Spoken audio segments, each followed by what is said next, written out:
Bonjour à tous, bienvenue sur Radio Jeune Actu. Alors il est 11h37 et pour débuter nous allons écouter Eva qui va nous faire sa chronique ou plutôt son billet sur les deux Corées.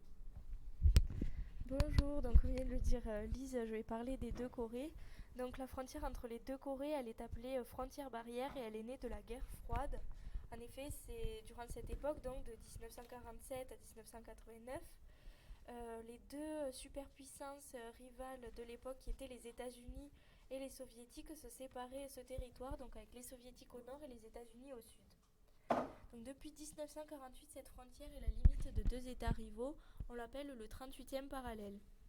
Elle a été franchie en juin 1950 par les Soviétiques afin, comme on le suppose, de provoquer les adversaires. Cet événement déclenche donc la guerre des deux Corées, donc la guerre à la Corée du Sud, avec l'aide des puissances armées de la part des Soviétiques. Elle durera jusqu'en 1953. Durant ces 3 ans infernaux, il va y avoir la création d'une zone démilitarisée, la DMZ, qu'on peut repérer par de nombreux barbelés, des bunkers, etc., et qui vont empêcher le passage à quiconque qui tenterait de passer d'un territoire à un autre. Sauf qu'en 1953 est signé l'armistice à Panmunjom. Cet armistice délimitera le 38e parallèle comme frontière officielle. Et avec la fin de la guerre froide, l'idée de cette frontière est modifiée et remise en cause parce que les deux Corées sont à présent deux opposés sur plusieurs points de vue. Donc, par exemple, la Corée du Nord est un régime totalitaire, donc c'est-à-dire que l'opposition est réprimée et parfois même torturée. Les citoyens se doivent d'ailleurs d'admirer leurs dirigeants. A l'inverse, la Corée du Sud va essayer de s'ouvrir sur le monde, notamment par le biais du commerce, surtout depuis les années 1970, malgré le fait qu'il reste dans un régime autoritaire. Depuis les années 2000, il y a une tentative de réouverture des deux parties de l'ancien pays, qui est aujourd'hui divisé.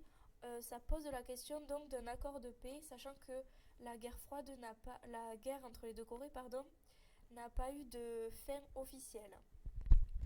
Depuis 2018 surtout, des événements prouvent que les deux Corées tentent de se réconcilier. Par exemple, la rencontre avec les deux dirigeants des États, Kim Jong-un pour la Corée du Nord et Park Chung-hee pour la Corée du Sud, qui elle d'ailleurs est qualifiée de république. Donc cette progression quant à l'entente des deux territoires et aussi la destruction de la part des deux côtés de certaines barrières, puis la circulation plus fluide, particulièrement de l'armée entre les deux Corées, montre bien ce sentiment d'apaisement. Néanmoins, ce sentiment est à prendre avec des pincettes parce que nous devons rappeler que la Corée du Nord possède l'arme nucléaire et qu'elle s'en sert pour faire pression sur les autres États, dont la Corée du Sud. De plus, les interdictions récentes en Corée du Nord, comme par exemple le fait de porter une veste en cuir, matière qui doit rester pour désigner la famille du dirigeant, ou encore l'interdiction de rire pendant 11 jours uniquement pour rendre hommage à une personne décédée il y a pourtant 10 ans, montrent l'enfermement de la Corée du Nord dans une idéologie plutôt totalitaire. De plus, cette limite est fortifiée par les discussions avec les autres États, c'est-à-dire que les discussions sont limitées, notamment sur le plan politique. Pourtant, la politique, rappelons que la puissance politique est à l'origine de beaucoup de ressources. Donc, pour conclure, on pourrait s'interroger sur le tourment que va prendre la situation actuelle. Merci. Merci beaucoup Eva. Maintenant nous allons écouter une chanson qui parle de la réunification des deux Corées. Mais du coup...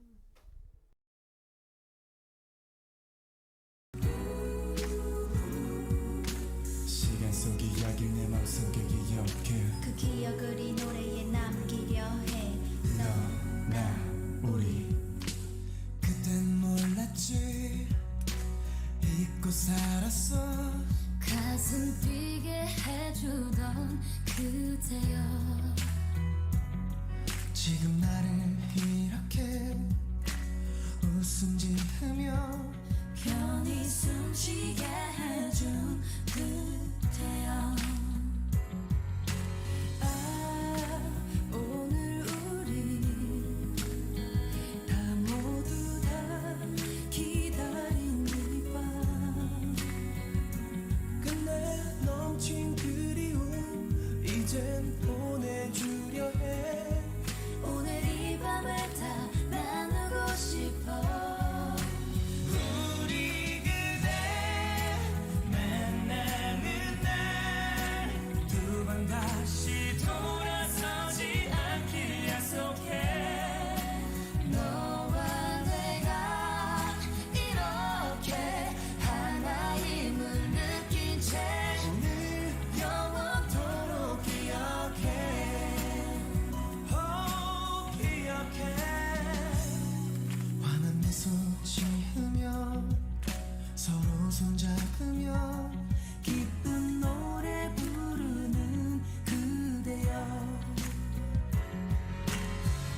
Alors, nous venons d'écouter une chanson tirée d'un projet qui s'appelle One Nation, du chanteur de K-pop